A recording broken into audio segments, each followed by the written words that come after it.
Welcome home. We are WNST, AM 1570, Towson, Baltimore, and Baltimore Positive. It is a new year. It's 2024, but I have the same old lottery tickets. So, we are putting a little bit of, I would say a hiatus, but a little bit of a chill pill on the Crab Cake Tour for the next couple of weeks so that we may bring you the largest promotion we've ever done. It's going to be Radio Row Week. Trust me, it's going to be big. It's going to be large. It's February 5th, so we'll have some fun with that. We'll be giving away fresh lottery tickets. I still have these. These are still good. The peppermint payouts. If you win, we talked to John Martin about that. Also, our friends at Window Nation, 866-90Nation. You buy two, you get two free, 0% financing all winter long, and the doors and all that good stuff, as well as our friends at Jiffy Lube Multi-Care. Want to give them some love as well. Oil change. My New Year resolution, the light's been on since like December 18th. I'm not driving a lot. And I'm not really out of code too much on the oil, but I got to get over to Jiffy Lube. There's no excuse other than I'm busy. I'm doing stuff. I'm planning for AFC championship games. I'm counting Lamar Jackson's MVP trophies and the ways. I'm still counting the points that the Ravens scored. By the way, the running up the score thing, dude, like I've never seen more heel heat brought upon me than to say that he ran the score up, and that might not be, cool, nice, biblical, sportsman-like, any of these things that John portrays himself to be. And then I said, well, you know what? They scored 70. Pile on Mike McDaniel. F him. Vic Fangio, whom I like a lot more than I like John Harbaugh, and I've known longer than I've known John Harbaugh, and I like him a whole lot more. But I would say this. McDaniel kneeled on the ball when they had 70 points. I had to do the revisionist history because the Palm Beach Post wrote about it, the Fort Lauderdale Sun-Sentinel wrote about it, the Miami Herald wrote. Everybody wrote about piling it on.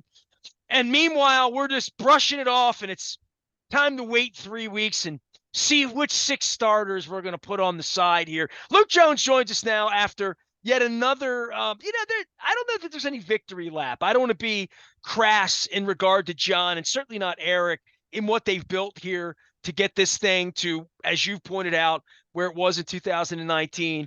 There are a lot of decisions that are going to be made the next 2.5, 3 weeks, and they're all going to be heavily scrutinized based on whether they go out and wax Jacksonville 42-19, or whether they stumble and bumble to lose to Joe Flacco 27-26 or something. Who knows how this is going to go? But man, this is where the head games all get played, Luke, and we're going to play them, right? Yeah, I mean, and let's be clear, these are very good problems to have. These are the best problems to have. As I mentioned in our previous conversation, regardless of what happened with the Orioles and the Rangers and the division series, you'll still take that over playing in the previous round because if you play in the previous round, you can get beat in that round and then it's over and you're not even making it to the divisional round. So that being said, yeah, there's certainly some interesting decisions, and not even so much the decision of who plays, who doesn't on Saturday. And by the way, as an aside, who saw that coming? I know the Ravens were even surprised to see Steelers, Ravens in a game that doesn't mean anything to Baltimore and means a lot for the Steelers, for that to go into that Saturday national TV spot. I know. Coach Harbaugh, we're just giving you another extra day's rest for the game that matters later on. Right. That's how you have to spin it. But I mean, not that I don't think John Harbaugh was outraged. Let me be clear about that. But they were definitely surprised. There was definitely some surprise talking to a couple people within the organization. But is what it is. They're going to play. They're going to rest their top guys. You can't rest everybody. I'll continue to stress that. You don't have a 90-man roster like you do in the preseason where you can legitimately sit all of your starters. I don't know what this feels like. We haven't played a whole lot of games like this ever, right? So we haven't talked much about resting everybody and Russ versus, we've chased Russ versus rest, only caught it once or twice, really, right? Yeah. I mean, they did this. They did have this scenario at the end of 2019, and I went back and looked, and the guys that sat are not overly shocking. Lamar Jackson sat. Mark Andrews sat. Mark Ingram was dealing with a calf injury, so he was injured and did not play. Guess Marshall Yanda? Marshall Yanda, Ronnie Stanley, Brandon Williams, Earl Thomas, and I believe Jimmy Smith was active, but he did not play. So really, when you look at it, keep in mind you have a 53-man roster. In the recent years now, you have the 2 practice squad elevations that are available to you as well. So you would fully expect the Ravens to use a couple of those. You can have, you deactivate 7, and you can have 48 up. When you're counting elevations. So you have a 55-player pool if you're going to use your 2 elevations, and you can have 48 active. One of those 7 inactives is your emergency quarterback, as we've seen that brought back this year. So the point is, you deactivate the best of the best. I fully expect Lamar Jackson. I mean, Marlon Humphrey's injured right now. Kevin Zeitler's injured right now.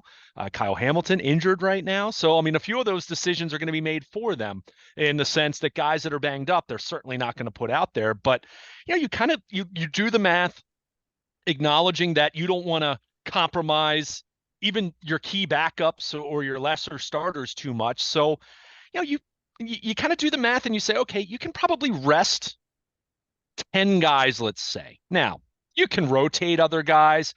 Guys that are starters suddenly become the backups in terms of, the rotation for the outside linebacker position, or, kind of go through. But point is, you're going to try to rest guys. You try to make the most informed decisions you can. But as John Harbaugh said in his Monday press conference, because imagine this, there weren't too many questions about Mason Rudolph and the Pittsburgh Steelers on Saturday. Imagine that.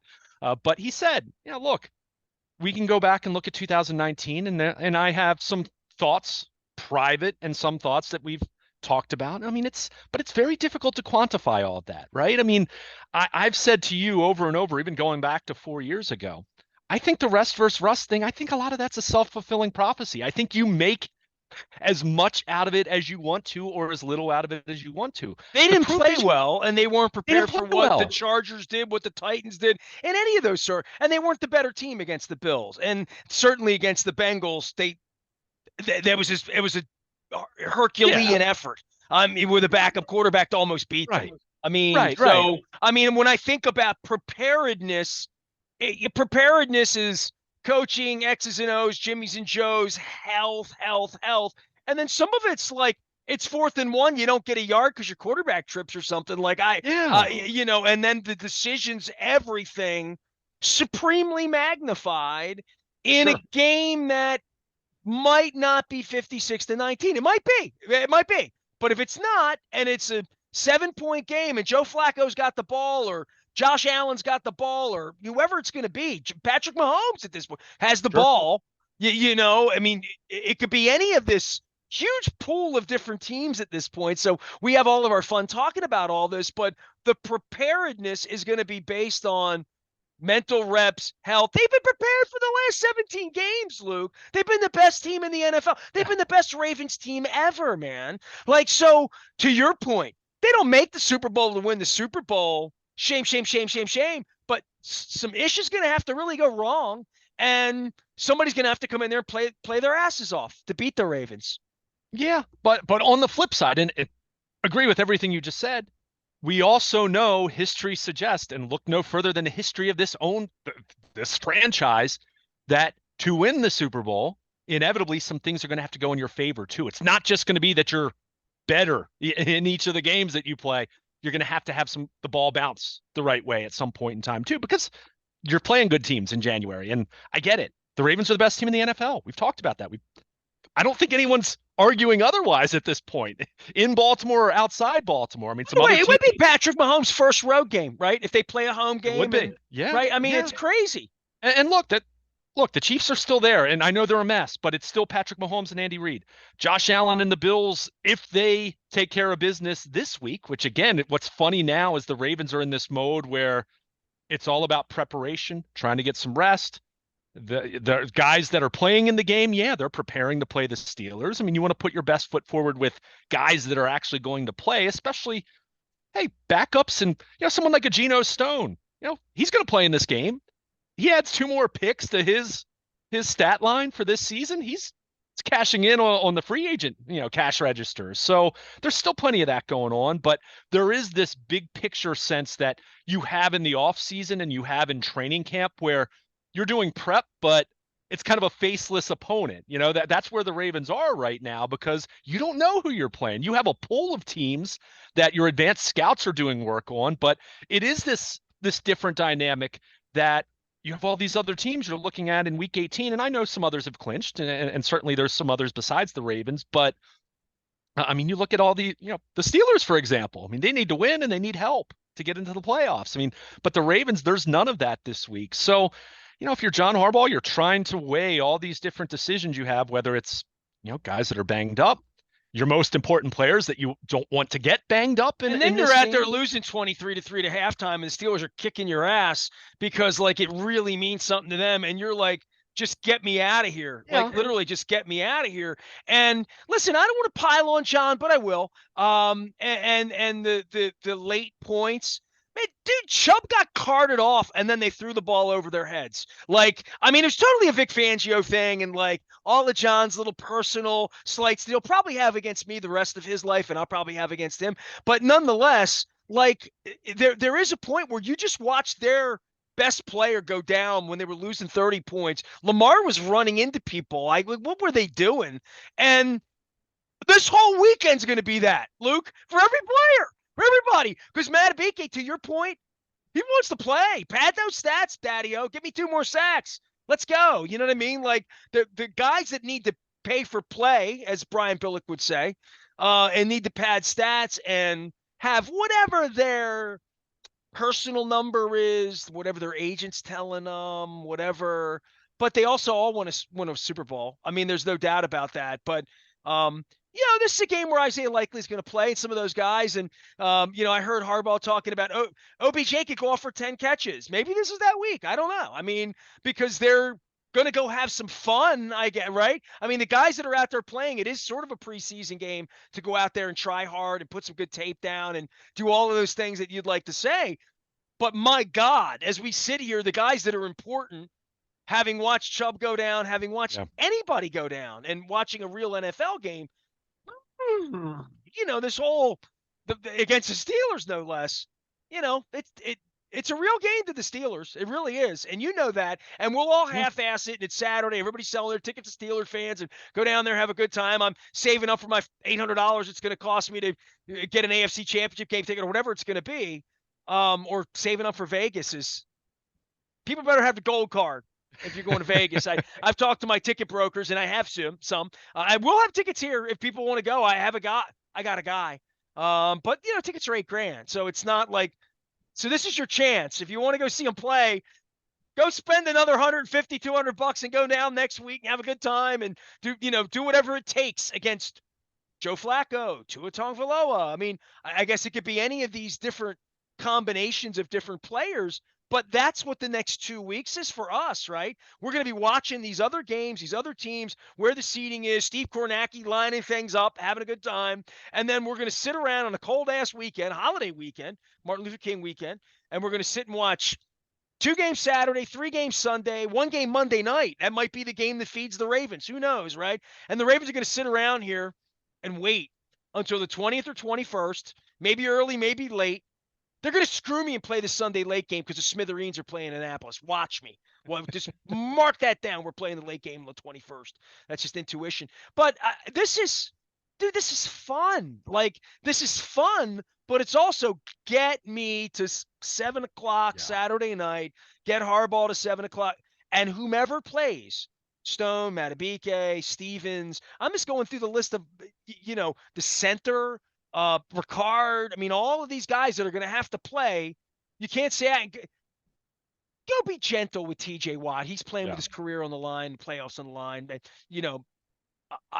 This is a different kind of game. Different kind of game than I always felt like Tony Dungy was out there playing patsy cake with everybody when they were 15-1 and whatever. This isn't, and even Belichick would have this sometimes happen December 10th with Tom Brady and have to kind of navigate it.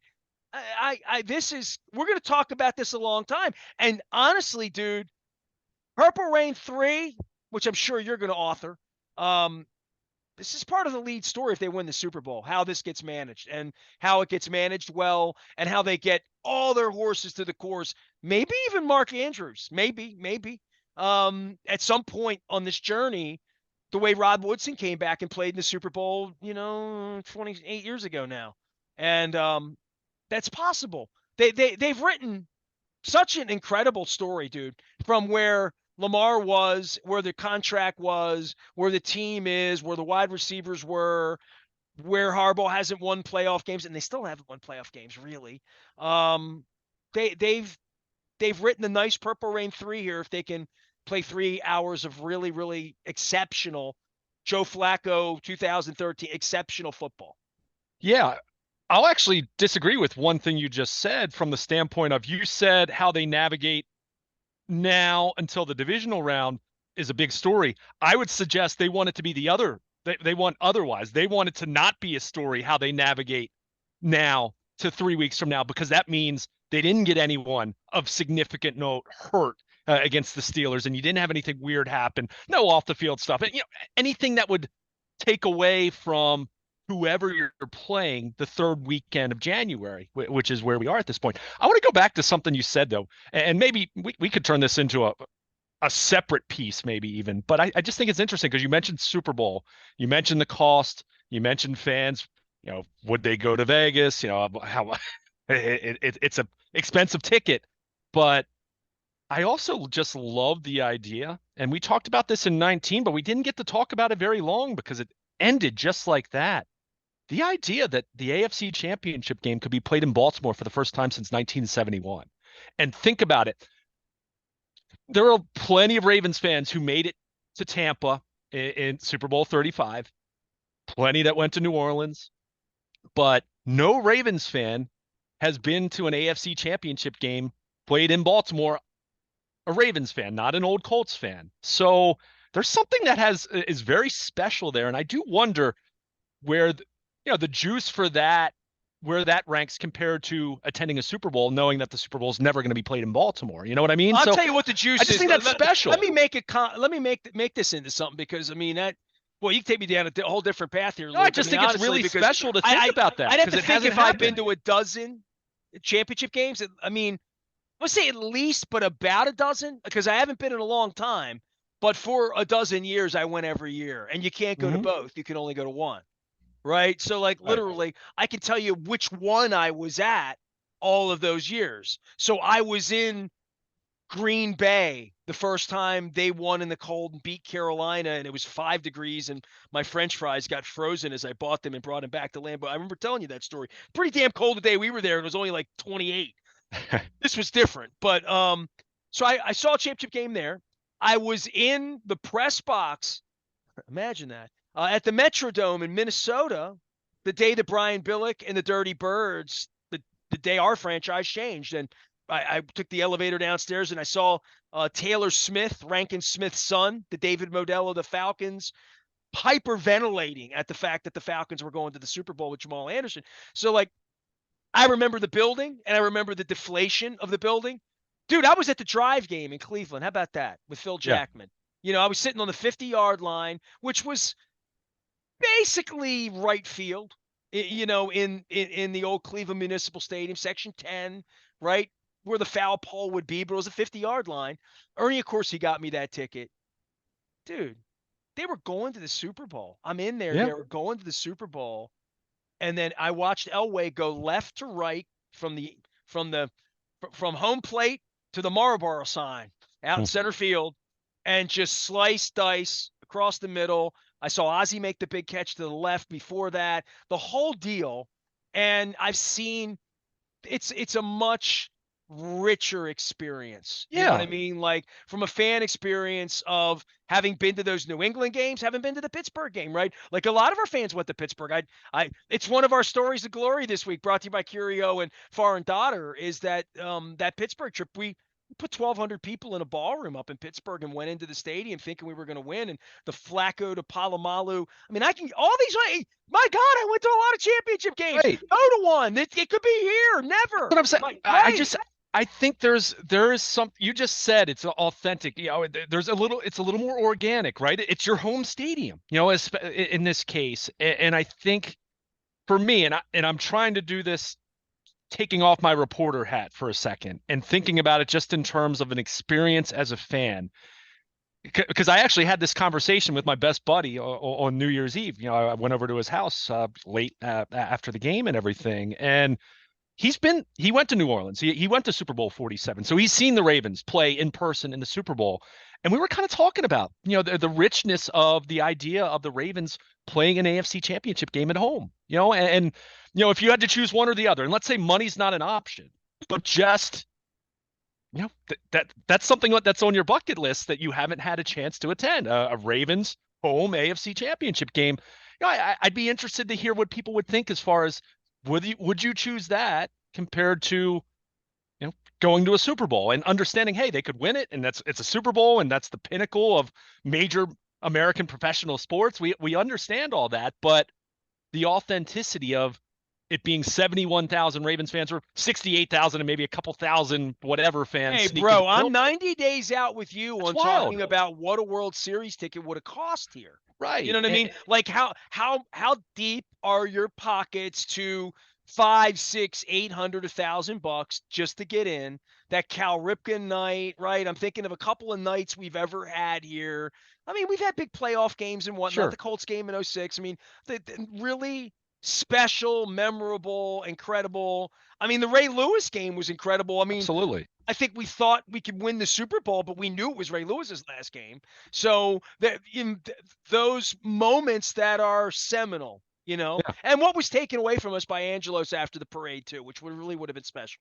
Sure it was, but again, an AFC championship. And you just said it. I mean, for someone my age who was 2 weeks old when the Orioles won the World Series, as I've noted over and over, as I have gray hair now and I'm 40 years old, but the idea of Baltimore World Series games, which we have not seen any since 1983, and the Ravens hosting an AFC championship game, which from an authentic fan experience, that's as good as it gets in the sense of a celebration where, I mean, the Super Bowl, look, the most dedicated fans who have deep enough pockets, that's a part of it, especially more and more as time goes on. But just the idea of that stadium where you've seen preseason games, you've seen regular season games. I mean, we're talking about a stadium that's 25 years old now at this point. To have that in your own stadium, and look, you're hoping the celebratory side of that, understanding, as you mentioned, it can also be very, very quiet as you're leaving if things don't go your way. I just think there is an appeal to that, and that's why that was another reason why 2019 was just so darn disappointing, or even at 06 when you think about the way it played out. Remember, the Chargers were the number 1 seed that year. Ravens were the 2. The Chargers lost the next day, and the Ravens would have been hosting the AFC Championship. And I remember that following week, I was actually in Federal Hill walking, having been out with some friends that night, and it was a Sunday morning. I was getting ready to leave, and I thought, man, AFC Championship could have been here today. And I just thought how disappointing that was. So this is such a rich opportunity to experience that, for Ravens fans to experience that. And I think, of course, the Super Bowl is the pinnacle. I'm not suggesting that the game itself is more important, but I do think there's an argument to be made about the authenticity and just how special that could be. When the Ravens had the Mile High Miracle that week, I'm not crazy, but it was so effing cold in Denver, and I was there. My wife was there. After the game, I watched the video last year. My breath down on the field, the whole deal, the exaltation of all of it. Feels to me like the next day, the Patriots could have lost to somebody and we would have had the championship game. Am I nuts in saying that? Like Jacksonville, they played some turd team, and maybe it was Kansas City. I mean, I don't know who it was, but they played, because I watched it like in an Applebee's in a frozen. I mean, dude, it was 5 degrees. It was so cold in Denver that next day, and we didn't get out till the next night. And I remember being out by the airport, this little area at some little Applebee's, like watching and like rooting against Tom Brady, obviously, right? And thinking we got to go to New England, but also know we had a bus trip. But I think maybe we would. I could be nuts, but it feels like I wasn't. Sorry, I didn't mean to cut you off. I wasn't sure, but I just looked at it. Houston, the Ravens were the 4 seed. Remember, going into Week 17, they played Cincinnati, and we had kind of heard beforehand that Flacco probably wasn't going to play very much. And, Ray Rice and all the different guys that they ended up resting. Flacco played 2 series, I think, in that game. that was the game that if they had won that game, they had a chance to move up to the 3 spot. And the Ravens decided, you know what? That's probably not going to happen. Let's hedge our bets here and make sure no one gets hurt of real significance. And remember, they punted that game and the Bengals beat them. So the Texans, who played in Foxborough the following day, you were right about New England hosting a game the following day. The Texans were the 3 seed. So Okay. if So Houston they had, would have gone to they would Houston. have gone to Okay. Houston, right? All right. So I'm glad yeah, you clarified because, I like, wasn't my sure. I had to mind look it all up, these right? years later, I'm like, I remember, but it was about the bus trip or not. I'm sure that's what it Yeah. was about. Like putting a bus trip on sale before I jumped on the plane. And of course, that became the magic. We sold 5 buses to New England. There wouldn't have been Mhm. any buses to Houston, Luke, right? So I think that was the issue. The issue was Yeah. bus trip or no bus trip was why we were sitting at the Apples. Luke Jones is here. Let's break. We got plenty more to talk about here. Offense, defense, health, the pathway, memories made along these ways, and people picking up tickets, picking up memories. Where were you when it happened? And 5 touchdowns and all my Jackson 5 memes and all that. We're going to get the Maryland Crab Cake Tour presented by the Maryland Lottery and Window Nation and our friends at the Jiffy Lube Multicare back out on the road. We are planning the biggest Radio Row promotion we've ever done. It's going to have an incredible vibe and an ask of you, our community, and our listeners, and our readers, and our subscribers, and our podcast, whatever subscribers. And people say, do I call now? Do I say, will you do my radio show or my podcast? What's cooler? I'm not sure, but it's sort of the both all wrapped into one here as we enter 2024. Baltimore Positive is the way to find both of us. You can find Luke out at Baltimore Positive, Instagram, find him out in Owings Mills. Get on the WNST text service if there's injury reports, weird things happening here. But we're going into a couple of weeks where maybe the Orioles will make more news than the Ravens. Knock on wood, hopefully. But the notion of when these games will be on the 20th or 21st, how the Ravens get out of this on Sunday, Luke and I are going to be talking about all of that and more. I'm Nestor. He's Luke. We are WNST. AM 1570, Towson, Baltimore. And we never stop talking Baltimore positive.